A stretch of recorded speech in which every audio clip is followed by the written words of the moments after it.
Are you all ready? Yeah. Excellent. So we're going to get CJ on in 3, in 2, in 1. Let's give it up for CJ!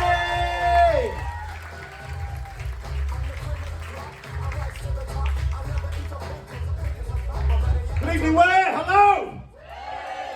I should mention before we start, I am also from Ware. Yay! Playing to a local crowd. This is good. The home team. Right, now before we start, a little public service announcement. Some of you may have noticed, some of you might be aware that I'm deaf. This ear doesn't work, got a hearing aid in this one. So, unfortunately, people, I don't hear any of your heckling. But sadly it means I miss out on all of your rapturous applause as well. Don't be it's patronising. I'm not that deaf yet. But I'm going to teach you how to heckle a deaf comedian, okay? So, should I garble my words? Should I come out with something that you don't understand? Do this.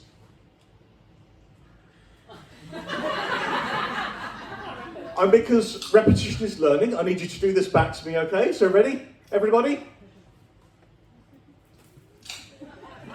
That was a bit forceful. I'm going to try not to take that personally just yet, okay? Yeah. Should I start overrunning? Should time be a problem? Then maybe someone at the back might do this. So once more, back to me please, ready it? As a father with kids present, that was too good, okay? Now, that's probably about it for the swearing. I'm fairly sort of mild-mannered. I'm quite sort of Radio 4, to be honest, because let's face it, that's where sign language belongs. Yeah.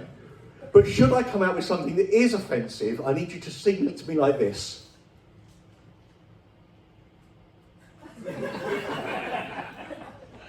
Right, so we now know where the dirty minds are in the room. Okay, that's about 4 of you. That's good, that's fine. Okay. Actually, do you know how to applaud a deaf comedian? Yep, jazz hands. So we really want to see some jazz hands. Fantastic. So when it's all mysteriously silent, if I could just see that, I'm still happy. Oh, brilliant. Oh, that's good. That's nice. Now, I've got to be honest with you. Being deaf isn't all shits and giggles. It does have problems. It causes problems in relationships, communication. It causes problems in the bedroom. I'm the guy that walked into the bedroom with a cornet and a flake because I thought she said, let's try 99. No, it gets worse. It's going to get worse after that. Because I thought she said, let's try annual sex. But to be fair, once a year was an improvement, so that's okay. Now, I should say, actually, it will come as a shock to most of you that I am divorced. That's the silence it deserves. Fantastic. But, I think I got lucky because when it comes to relationships, when it comes to marriage, 1 in 2 marriages end in divorce these days. Sad fact. The other 50% end in death. I got lucky. The other upshot, which is quite handy with this, is we didn't have kids, which, given how things went, that's probably just as well. Obviously, you have children. I think there are other parents in the room. Yeah, most of you. Yeah, okay. So when you've got kids, do your kids do what you expect them to? No, they don't, do they? Do they? No, shaking your head in the back there as well. Because it's one of these things that Plato said, it is the function of youth to rebel. It is the function of youth to correct mistakes of the generation before. It is the whole point of youth to rebel, to do things different, to strive for things to be better. So kids, rebel. Act up, be different, play up. That's how we improve the world. However, this can be a problem if your parents were children of the 60s. Like mine were. Because I remember, before I went away to university, I had that chat with my dad where he said, I'm not going to tell you not to do drugs because you're going to try them. Just don't waste your time with the following. My dad, bless him, he's long since passed now, but I do remember one of the saddest conversation I ever had with him in my life. Terrible, terrible day, really awkward. I would say it's burned in my memory. I don't want to remember, this is comedy, not therapy, right? But it was 6th of June 1998 at about 3:30. See, I used to have beautiful hair once. I used to have amazing hair. It was possibly longer than yours, almost as nice as yours. It was great. I was all hair and cheekbones. I was beautiful once, okay? Don't be fooled by this, you know. And, but I had to phone my dad up one day. And now I should say, my dad, bless him, my whole family, we're from a very left-wing kind of family, long line of communists and anarchists. Got to be honest, more anarchists than anything else these days. But I phoned him up and said, Dad, I've got some bad news for you. He said, oh, come on, son, what have you done? What have you done? I said, no, this is bad news.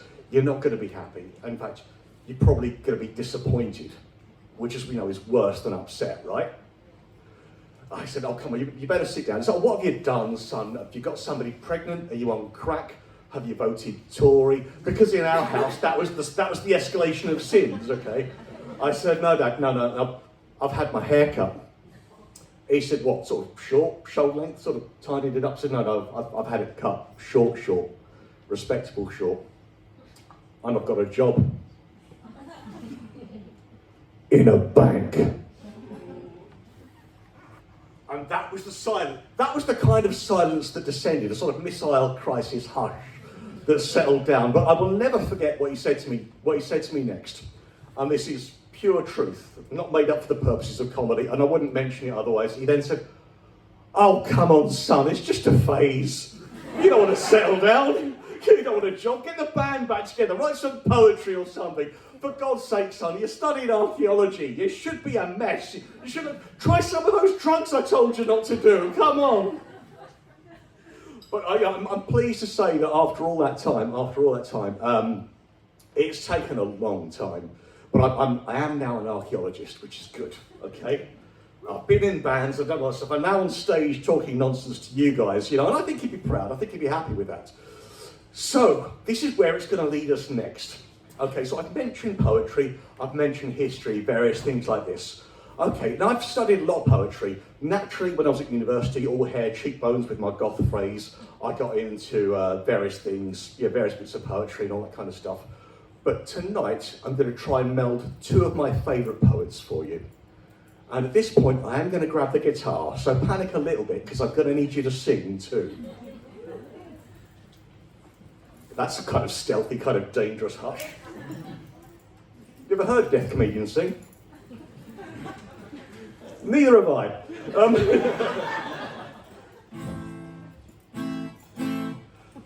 With one broken string, this is a mission tonight. I can only get through this with your help. Are you ready? Yeah. Okay, my two favourite poets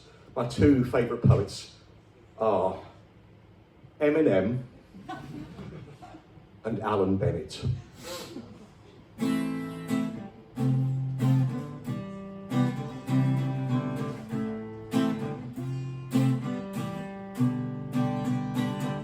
The tea's stone cold, I'm wondering why got out of bed at all. Morning rain clouds up my window.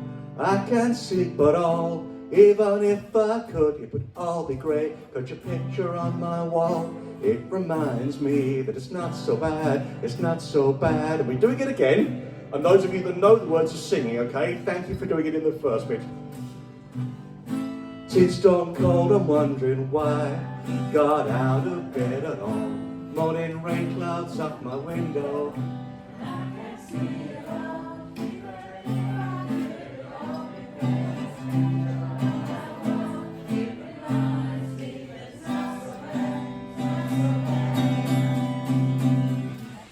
Dear Alan, I've written you 3 times, but you still haven't called or wrote none. I thought it might have probably the post office or something. I wrote my number in the telephone and my mobile on the bottom.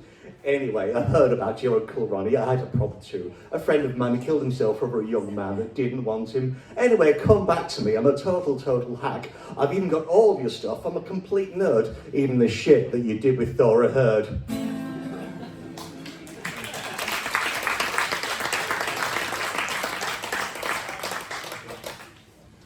You're right. Oh, thank you. Jazz hands from the front there. Hey! You're right, yeah. Alan Bennett wouldn't have said shit, let's be honest. Not unless he was really cross about something, and that's following a stern letter to his local MP. So anyway, so this is where we get in. So poetry and history, this is something else as well. Some of you I know were here back in July for my preview of my history show, and this is kind of a thing. So I want you all now to think about your favourite events in history, those events in history that stick in your mind the most, the ones that kind of really stand out. Something that hopefully everybody else will have heard of as well. I'm not having the Treaty of Waitanga again, thank you very much, people. Okay, so Miss, could you just give me an event in history, please? World War II. Oh, so was the voice there? I definitely heard a voice out there in the wilderness. She did say World War II. World War II. World War II, fantastic. Thank you. I did explain the death thing. I'm not sure how to sign World War II, but I think it's sort of, yeah.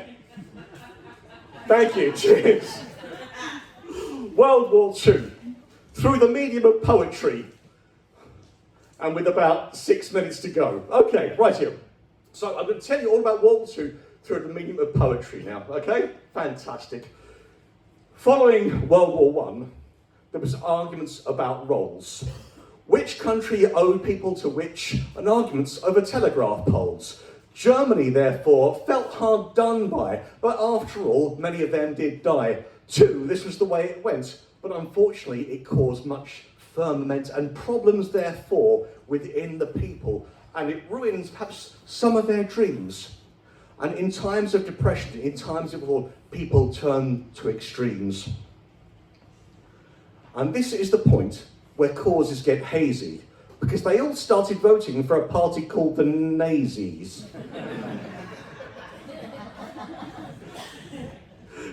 And the wars raged across Europe with divisions and allies that were quite nasty. And many countries in the middle thought everyone being a bit hasty.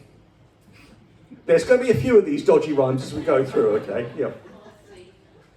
Switzerland, for example, claiming neutrality because they were stashing everybody's wealth. That was their mentality. Romania, very much a punch bag of Europe. And still to this day, the languages are mixed with everything you'd hope. Something better came from all of this. Eventually, America comes in. I think they were taking the piss. And they came in and they struck him with great ardour. Let's face it, they knew about Pearl Harbor. It's one for the conspiracy theorists out there. Yeah. And so it came to be that down in this place where he hunkered, Hitler took his brains out in his secret nuclear bunker. There's not much of a punchline to this one. And here endeth the lesson. Perchance, I hope that we can see no more wars. And when it comes to picking out all these straws, one of you might just say, this nonsense has to stop.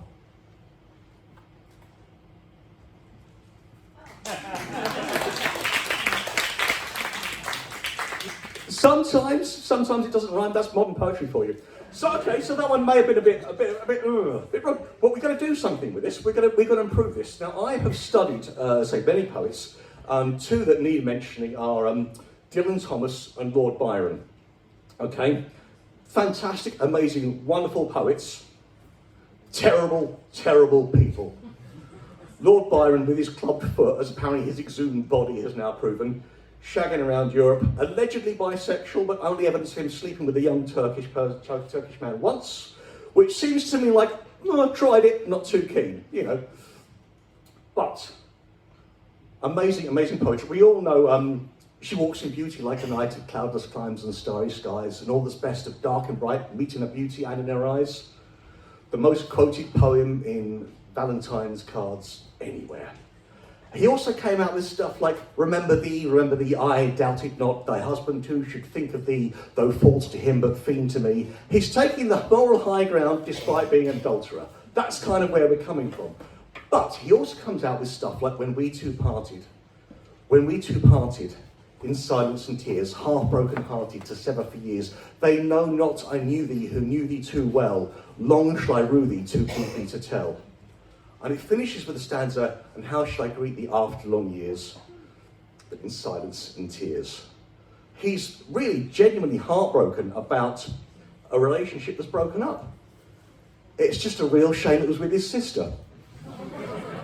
Now, it's actually his half-sister, you know, but you can't have half incest, can you? Just looking slightly nervous there at the front. I mean, okay, maybe you can. But also, Dylan Thomas. Okay, Dylan Thomas, similar guy. Yeah, womanizer despite looking like a boiled pig. And all these things. Alcoholic, drunkard. Came up with a poem, the last line of the poem, Elegy. About his deceased father. Until I die, he shall not leave my side. The best study of grief ever. So what am I going to do? These terrible, terrible men, wonderful poetry. So I'm drinking in misogyny. We're going to see if that works, all right? So if someone could line me up with a beer, that'll be lovely. Treacle, brilliant stuff. We're going to try one more very, very quick poem. So if I can have an event from history, sir. The coronation of Queen Elizabeth II. We haven't left the 20th century. Okay, fair enough. She was the best Elizabeth, so it's reckoned. Queen Elizabeth II on her throne for quite a long time, and thus inspiring this wonderful rhyme. But please don't forget, it's also a crime to go into Windsor with a crossbow.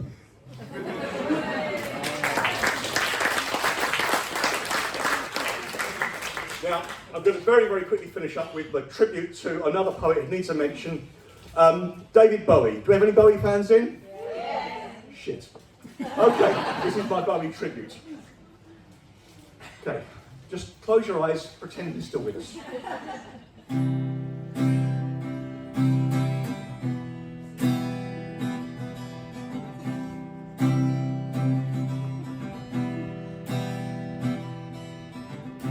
This is the shortest Bowie song. Thank you, good night.